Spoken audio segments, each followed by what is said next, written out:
ever since I got the RG35XXSP last year, I fell in love with this device and clamshells all over again. It might be the nostalgia talking, but I've owned a OG Game Boy right before the Game Boy Color came out, and then I got the Game Boy Color for a little bit, and then Game Boy Advance and SP. And SP being my favorite of the Nintendo kind of handheld era. And until the Nintendo DS came out, this was my favorite device. And with all that said, well, the Retroid Flip 2 doesn't really fulfill that gap per se. It's, at first you think, okay, it looks like a Nintendo DS, but it doesn't have a second screen. So what does that really mean? And even if it did have a second screen, whoever would make this would have to create software to kind of put that second screen somewhere and emulate that. So you might ask yourself, well, why would I want this? But let's go and talk about it. And if you guys aren't already subscribed, please consider subscribing. It really does help the channel grow and continue allowing me to buy products like this and all these products that you see here. If I don't mention that they've sent it to me, these are bought by my own money and my own time, and let you know whether you should buy something or not. So let's check out this device. So this ice blue device, I mean, it's not really ice blue, but it is translucent, and you can see bits and pieces of the internals there. If you ask me, it should be called forest blue or something because it looks mostly green. Hopefully the camera can pick that up. The design is all right. It has this circular shape here and has a little bit of texture on this quarter panel here, and then has lines going across and down, up and down. So it's okay. There's a nice key loop if you want to use it, and the volume is actually really easy to get to. It's on the right side here. Really easy to get to there. All the I/O is actually at the bottom with the micro SD slot here. You have your 3.5mm headphone jack and then USB-C all-live at the bottom. So there's nothing at the top, it's just the exhaust. You do have your triggers and buttons here.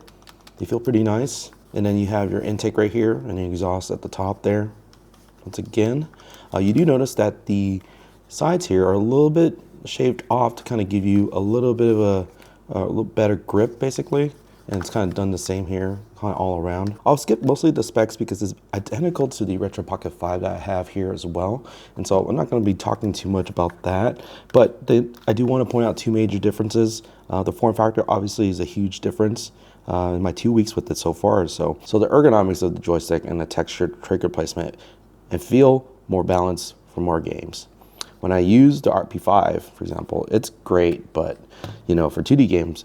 But once I go back to like GameCube or PS2 stuff, it's kind of annoying. You kind of have to use this stick, right? Because a lot of the PS2 games are 3D. And so you have to use the camera, like Kingdom Hearts 2 or something. It's kind of annoying to do that, right? It's like going up and down versus like on the Flip 2. You don't have to do that, right? It's already placed in a 3D preference manner. But if you want to play 2D games, it's really easy to go across like this diagonally because of the way that these are placed. So yeah, the Flip does resolve that kind of pain point with the RP5 by pasting the stick diagonally like I mentioned. And it's a neutral kind of position. We have these, when you have this, so it's kind of a neutral position. When you kind of hold the device like this, right? And you want to use the face buttons and then you do this, right? It's really easy. It doesn't feel as straining on this part of your thumb right here. So the Flip 2 also fills the entire hand, as you guys can see there. And the palm area kind of just rests right here, this corner of the device. So it does feel better overall. I just do want to mention that this side of the device does dig into your palm just a little bit. It's not a big deal, but you hold it like this, right? And basically what happens is that when you hold it like this, you see it kind of pushes here a little bit, but it's not nearly as bad because this corner is basically smoothed out, so it's not a big deal. But when you compare that to the Retroid Pocket 5 here, there's nothing to grip. My palm is completely open right here. And so that's why people added grips, but I don't believe in grips, and I'll explain why later. One thing I did want to also point out is that you do lose a little bit of range with the triggers.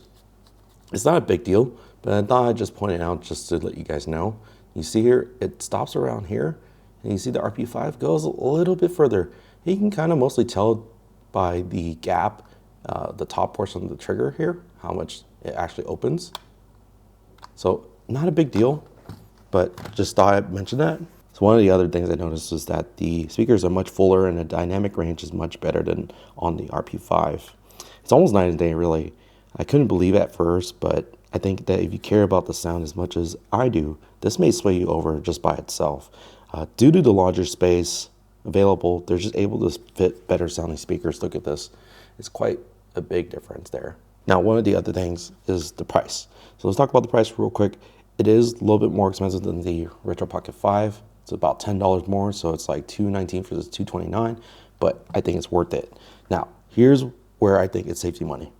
You don't have to buy a screen protector because the clamshell protects it. Easy, right? And then also, you don't have to buy an extended grip. Like I mentioned earlier, a lot of people actually buy grips in addition to this grip right here, which is, I think it's kind of weird, in my opinion. So that it kind of extends out like this a little bit, it jets out, and then, you know, you can play and hold it. It works well from what I've seen, but again, I don't believe in that. Like, so why would I want to buy an extra accessory just to make it work or make it, you know, easier to play and stuff like that? It kind of doesn't make sense to me. And so when you combine that together, you're paying more than $10 for both of those items. And so if you just buy this, you just get all those problems resolved, you know, without adding anything extra on there. All right, so I set the Flip 2 up for mostly DS and PS2 games and some GameCube as well. But just to give you guys an idea, let's go ahead and play some PS2 real quick.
So that was some gameplay. I did some PS2. I did a Nintendo DS game.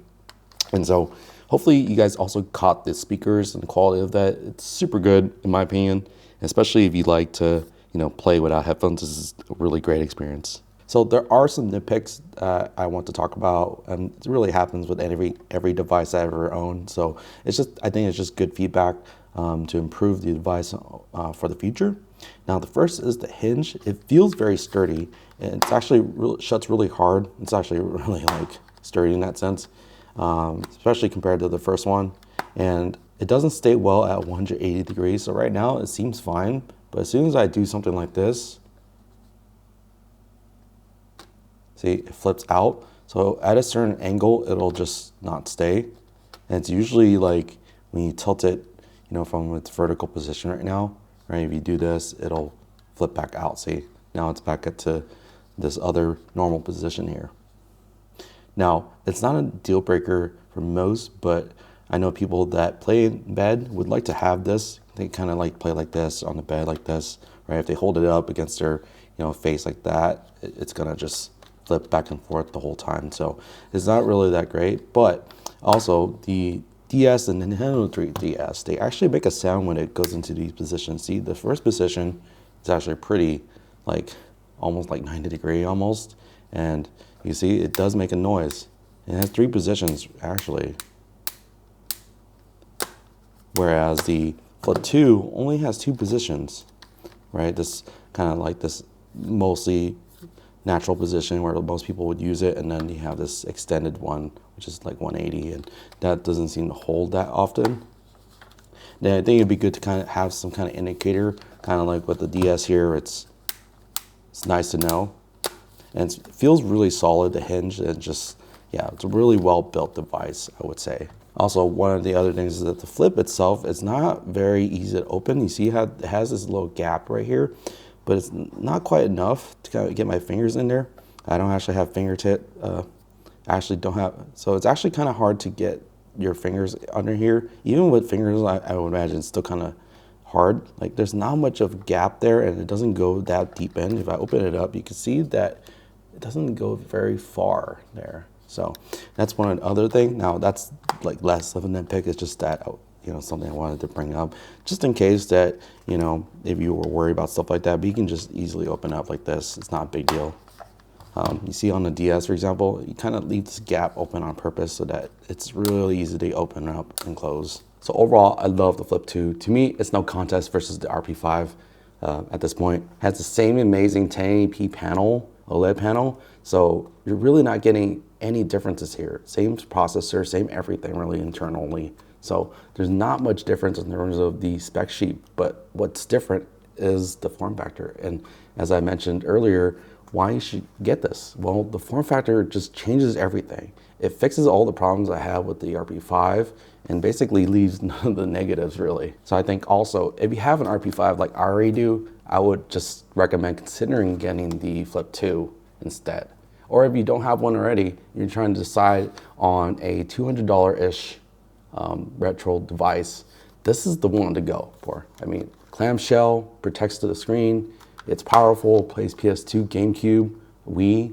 I mean, plays pretty much everything you expect. It plays some Switch games too. I don't actually play my Switch games on here. I play on the Odin 2 Portal, but you can play some on here if you can, configure the certain game and the spec and the drivers and all that stuff. But it's just that the biggest thing is that the controls here are just way better than than any other device I've ever used. I mean, especially compared to the RG35 XS SP. This guy, the buttons here were, they're not that great. The control scheme, I mean, it was just really hard to press, and after a while, it kind of got annoying to actually use it. So that's why I stopped using this device, even though it's so small, so cool, so form factor is just great. I wish that, it had what the Flip 2 has, but in a smaller form factor, that would have been amazing. But the Flip 2, has all that. It has the D-pad that's the same on the Retroid Pocket 5. It has the face buttons that are the same. Also, the sticks are very good. These are Hall Center sticks as well. Just everything's the same, that they just took it from the RP5 and just give you a different form factor, but you get none of the negatives with it. And you don't have this glossy screen.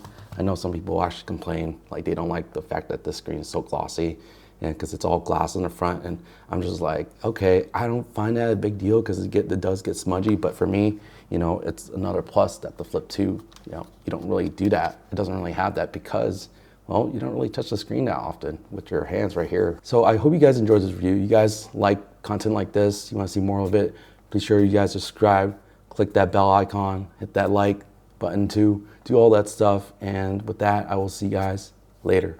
Peace.